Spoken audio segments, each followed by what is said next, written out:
The Bushcrafty Talks. Hey guys, it's Bushcrafty. What's up? Here we are again with Bushcrafty Talks. Actually don't think I was out. Didn't go out yesterday. Oh, poor bunny rabbit didn't make it across the road. Fortunately, that poor little thing's probably going to sit there for a good while.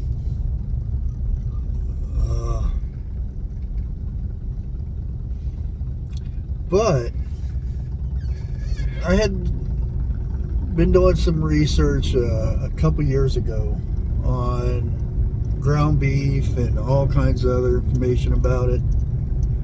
Well, the people I was interviewing and talking to and whatnot sent me the latest reports on ground beef. The stuff you get at Walmart and your local grocery store. Well, let me kind of break it down first of all. Say a cow has, or you're cutting the meat up and it comes in contact with E. coli. Well, usually that piece of meat, it's on the outside of that meat. So if you grill it, it usually kills or you fry it or you bake it or whatever, it usually kills the bacteria, the E. coli. Well, the thing is, when you make ground beef, it's a bunch of pieces from different cows and whatnot. It can be 1 pound of hamburger can contain 40 different parts from cows, and they all grind it up. So now it's an internal thing. It's in the meat itself. It's not on the outside or anything like that. So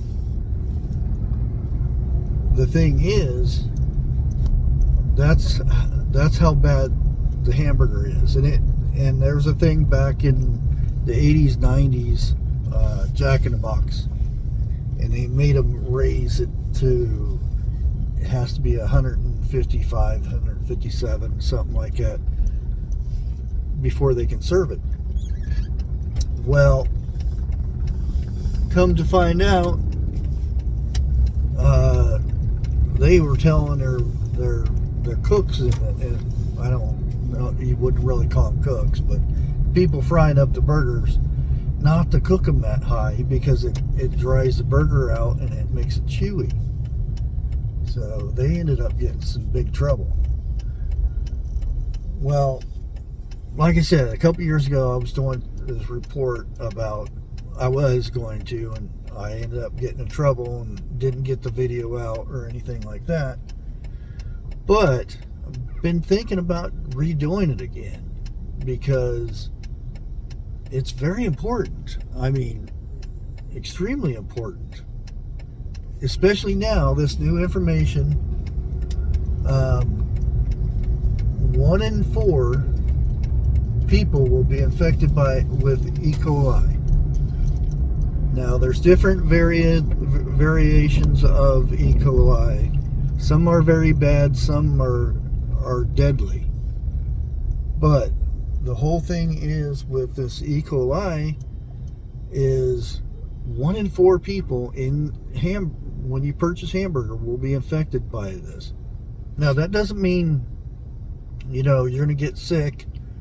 Some people's immune systems, it just, you may have to, you have diarrhea for a couple days or something like that, or just feel off or something.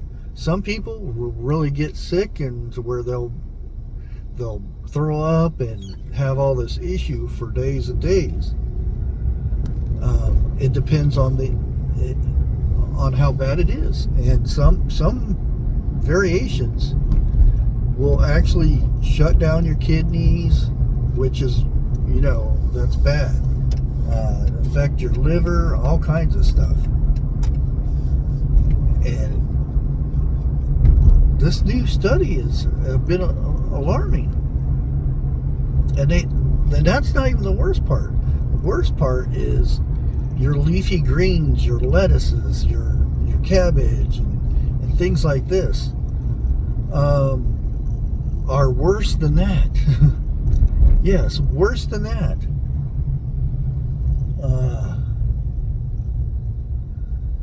The thing is, there's no regulations on it as of now that I know of. Yuma, Arizona is where the majority of our lettuces, leafy greens are grown. Well, the thing is, that farm, right next to that farm is a cow farm where they grow the cows to be slaughtered and everything. And everything, patient people, everything that the cow does, it does its business, poops, pees, and all that stuff. Well, it gets washed into the irrigation system. Irrigation goes right next door to the lettuce farm, and boom, it's all over there. And that's how we're getting this epidemic of all this lettuce and spinach and things like that. Grow it yourself, guys. Grow it yourself. That's all I can say. It's going to be a short video because I'm already here. So until next time, God bless.